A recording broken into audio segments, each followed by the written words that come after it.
Commerce academy. तो friends, आज हम करने वाले हैं company accounts issue of debentures का एक नेक्स्ट टॉपिक। आज का हमारा जो टॉपिक है बड़ा इंटरेस्टिंग टॉपिक है और बड़ा ही इजी टॉपिक है। आज हम उस टॉपिक को कवर करने वाले हैं इंटरेस्ट ऑन डिबेंचर्स, जिसका नाम है इंटरेस्ट ऑन डिबेंचर्स। आपने सुना ही होगा कि जो कंपनी डिबेंचर्स इश्यू करती है तो उसके ऊपर कंपनी क्या देती है, इंटरेस्ट भी देती है। किसको इंटरेस्ट देती है? जिसने वो डिबेंचर जो है लिए हुए होते हैं, जिस पर्सन ने। अब जिस पर्सन ने डिबेंचर्स लिए हुए होते हैं उसको क्या बोलते हैं? डिबेंचर्स होल्डर्स बोलते हैं। ठीक है, तो जिस पर्सन ने डिबेंचर्स लिए होते हैं उसको क्या बोलते हैं हम? Debentures holder. तो उसको कंपनी क्या करती है? इंटरेस्ट पे करती है। तो आज हम यही सीखने वाले हैं कि इंटरेस्ट कंपनी जो है कब कब पे करती है और किस तरीके से उसको पे करती है। तो सबसे पहले तो अगर आप फ्रेंड्स चैनल पर न्यू है तो चैनल को सब्सक्राइब कर दीजिए, वीडियो को लाइक कर दीजिए एंड बेल आइकन को प्रेस जरूर कर दीजिएगा ताकि आपको आगे आने वाली वीडियोस का नोटिफिकेशन मिलता रहे। तो हम बात करें इंटरेस्ट ऑन डिबेंचर्स की, मैं आपको बता दूं कि जो कंपनी होती है वो उसको हर हाल में इंटरेस्ट जो है जरूर पे करना पड़ता है। अब क्यों जरूर पे करना पड़ता है? क्योंकि कंपनी ने वो क्या लिया हुआ है? डिबेंचर्स होल्डर से एक टाइप का लोन लिया हुआ है और कंपनी जो है मोस्टली कम से कम 2 टाइम्स तो उसके ऊपर इंटरेस्ट पे करती है। 6 मंथ्स के दौरान कंपनी उसको क्या पे करती है? इंटरेस्ट पे करती है। अब जब कंपनी उसको इंटरेस्ट पे करेगी तो इंटरेस्ट जो है वो आपको पता भी होना चाहिए कि उसकी रेट ऑफ इंटरेस्ट है क्या। तो रेट ऑफ इंटरेस्ट, जैसे आपने कहीं पे डिबेंचर लिखा हुआ देखा होगा तो डिबेंचर के साथ ही जो रेट लिखी होती है, जैसे 11% डिबेंचर्स है, आपने कहीं क्वेश्चन में पढ़ा है, तो जो वो 11% है वही उसकी क्या है?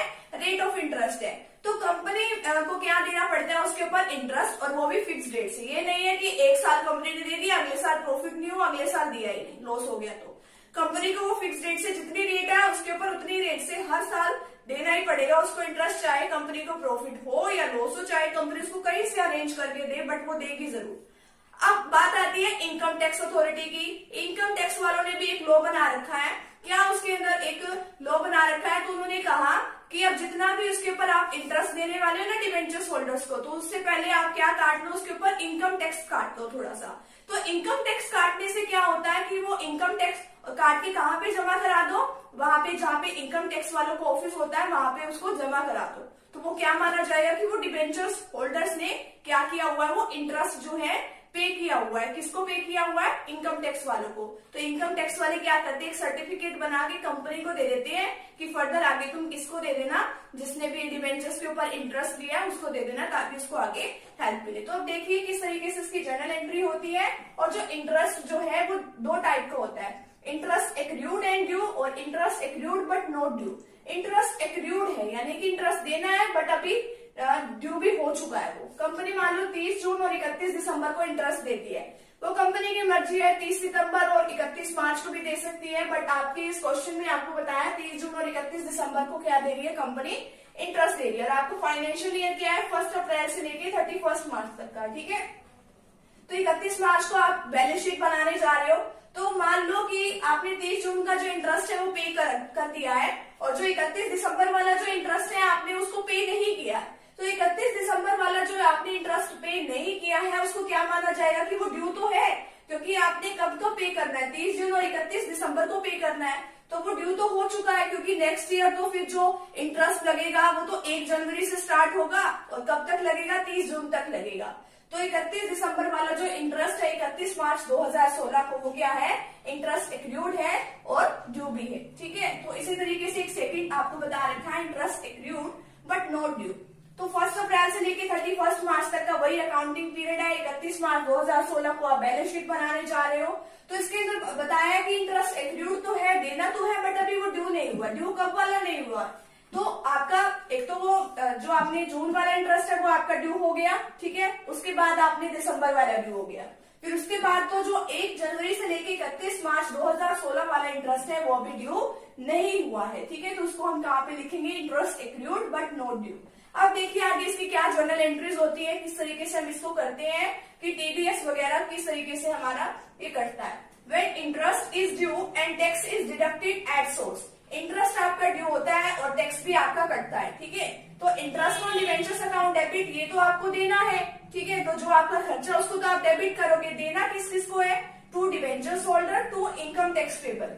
तो उसके अंदर पहले आपको हाफ की एंट्री करनी पड़ेगी कि आपने हाफ इंटरेस्ट दिया, वो आपको प्रैक्टिकल क्वेश्चन में आगे इजिली समझ में आ जाएगा। तो इस तरीके से हमने ये फर्स्ट एंट्री करनी है कि जो आपका इंटरेस्ट जो है डिवेंचर्स के ऊपर वो आपको खर्चा, तो इसलिए आपको उसको डेबिट करना है और क्रेडिट किस किस को मिलेगा उसको आपको क्रेडिट कर देना है। ये तो आपने क्या किया, अभी तो ड्यू किया है, अभी आप उसको पेमेंट करोगे। तो when interest is paid to the debenture holder, debenture holder को जब आप दोगे किस तरीके से इसकी एंट्री होगी, डिवेंचर होल्डर को मिला तो उसके अकाउंट को डेबिट कर दिया और हमारे पास से कैश या बैंक का बैलेंस कम हुआ तो हमारे पास से कैश या बैंक गया तो उसको हमने क्या कर दिया, क्रेडिट, पेमेंट ऑफ इंटरेस्ट। यहाँ पे तो किसको पे किया, डिवेंचर होल्डर को। नेक्स्ट एंट्री में हम करेंगे इनकम टैक्स पेबल को, payment on payment of tax deducted at source. तो इनकम टैक्स वालों को मिलेगा income tax payable account debit to bank account. ये आपने क्या कर दिया, डिपॉजिट कर दिया अमाउंट को टीडीएस अकाउंट में। फोर्थ एंट्री और लास्ट एंट्री आपकी क्या बनती है, on transfer of debentures interest to statement of profit and loss at the end of the year. तो statement of profit and loss account को आपने क्या कर दिया, जब आप इसको यूज करोगे statement of profit and loss account को आपने क्या किया, डेबिट किया।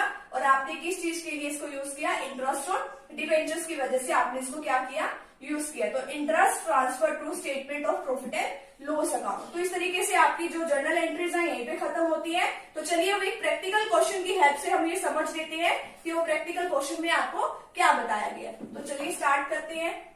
चलिए अब स्टार्ट करते हैं एक प्रैक्टिकल एग्जांपल जिससे आपको अच्छे से समझ में आएगा कि इश्यू ऑफ डिवेंचर्स की किस तरीके से हम जर्नल एंट्रीज करते हैं। तो देखिए, x limited issued 5000 12% debentures of ₹100 each. कि एक्स लिमिटेड ने क्या इशू किए हैं, 5000 डिवेंचर्स इशू किए हैं। अब देखिए यहाँ पे डिवेंचर्स के साथ जैसे कि मैंने आपको बताया था कि जो इंटरेस्ट रेट है वो साथ में लिखी होती है, अलग से कोई रेट नहीं लिखी होती। तो 12% क्या है, तो इसकी रेट ऑफ इंटरेस्ट है ऑफ ₹100 ईच, यानी कि 5 लाख डिवेंचर्स है।